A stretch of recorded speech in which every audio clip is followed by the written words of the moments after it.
ஜோதிட அன்பர்களுக்கு வணக்கம். இன்றைக்கு லக்ன சக்கரத்தை பயன்படுத்துவது முறை பற்றி தெரிந்து கொள்வோம். இந்த ஒரு அருமையான ஒரு முறைக்கு உங்களோட ஆதரவு கொடுத்ததுக்கு முதல்ல என்னுடைய நன்றியை சொல்லிக்கிறேன். இதை நான் கண்டுபிடிச்சி ஏறக்குறைய 25 வருடம் ஆச்சு. அதை இப்போ தான் ஒரு வடிவமாக்கி உங்களுக்கு கொடுக்க முடிஞ்சிச்சு. இந்த அட்டவணையில் பார்த்தீங்கன்னா உள்வட்டத்தில் ரோஸ் கலர் இருக்கக்கூடிய இந்த உள்வட்டத்தில் சூரிய உதயம்னு ஒரு அட்டவணை கொடுத்துருக்குறேன்.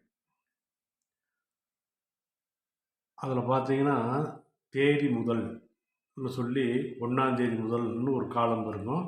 அதுக்கடுத்து 15ஆம் தேதி முதல்னு ஒரு காலம் இருக்கும். அதற்கடுத்து சித்திரை, வைகாசி, ஆணின்னு சொல்லி பங்குனி மாதம் வரைக்கும் கொடுத்துருக்கு.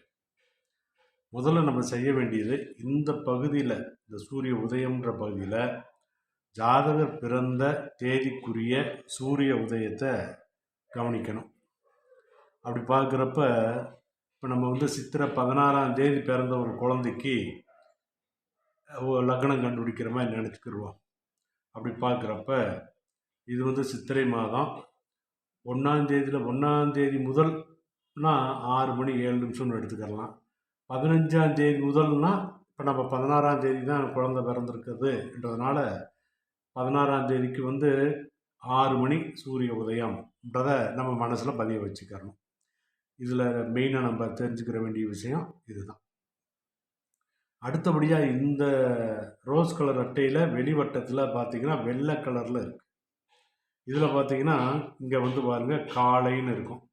காலை 6 மணி, 6:13, 6:27, 6:40ன்னு சொல்லி ஒவ்வொரு 13 நிமிஷமாக கூட்டி இந்த வட்டத்தில் 24 மணி நேரத்துக்கும் கொடுத்துருப்பேன்.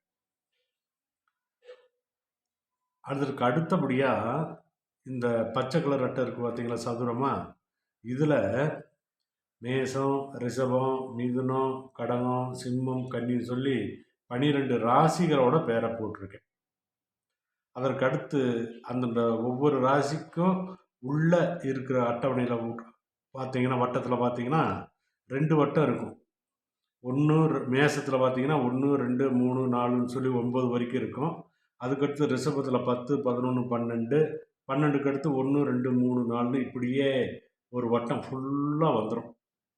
இது என்னன்னு பார்த்தீங்கன்னா நவாம்ச லக்னத்தை குறிக்கும்.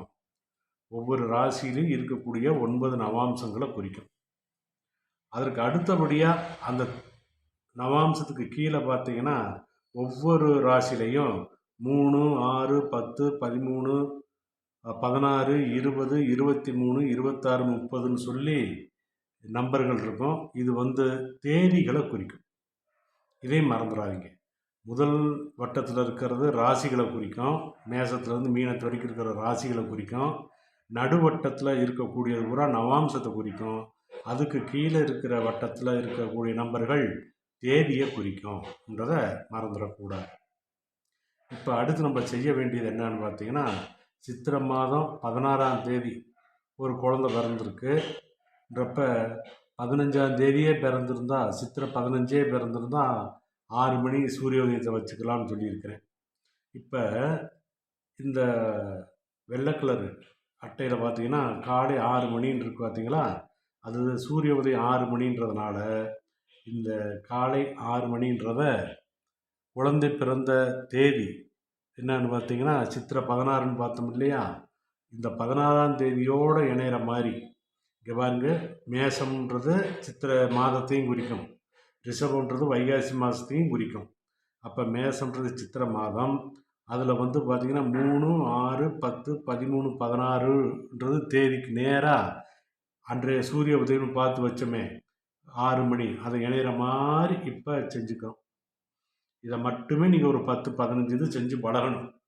இப்போ நான் செஞ்சுருக்கிற வேலையை மட்டும் நீங்கள் செஞ்சு பழகிட்டிங்கன்னா அடுத்தது ஈஸியாக வந்துடும். ரைட். அடுத்து என்ன செய்யணுமோ இந்த மாதிரி சூரிய உதயமும் குழந்தை பிறந்த தேதியும் டியூன் ஆயிடுச்சு, ஒத்து வந்துருச்சு, ரெண்டும் சேர்ந்துக்கிடுச்சு. இனி அதுக்கடுத்து குழந்தை பிறந்த நேரம் 8 மணி 40 நிமிஷம்னு வச்சுக்கிடுவோம்.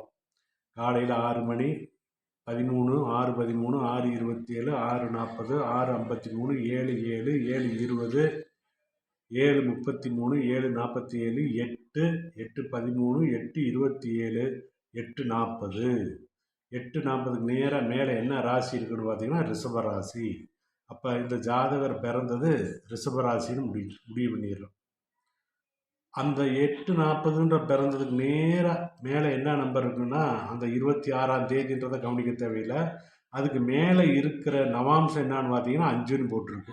5ன்றது மேசத்தில் இருந்து 5வது ராசியான சிம்ம ராசியை குறிக்கும். அப்போ இந்த ஜாதகர் பிறந்தது நவாம்சத்தில் சிம்ம நவாம்சத்தில் பிறந்திருக்கிறார். லக்னம் ராசி சக்கரத்தில் இருக்கக்கூடிய லக்னம் ரிஷபம், நவாம்ச சக்கரத்தில் இருக்கக்கூடிய நவாம்ச லக்னம் சிம்மம்ன்றதை நம்ம முடிவு பண்ணிடுறோம். இதுக்கு இந்த மாதிரி கணிக்கிறதுக்கு அதிகபட்சமாக உங்களுக்கு எவ்வளோ நேரம் ஆகும்னா அரை நிமிடம் தான் ஆகும். ஆனால் அந்த அரை நிமிடம் கவனச்சிதறல் இல்லாமல் நீங்கள் இருந்து இதை செய்யணும். ஒரு 5 இது 10 இது செஞ்சு பழகிட்டிங்கன்னா ஆட்டோமேட்டிக்காக உங்களுக்கு ஈஸியாக போயிடும். நன்றி நண்பர்கள்.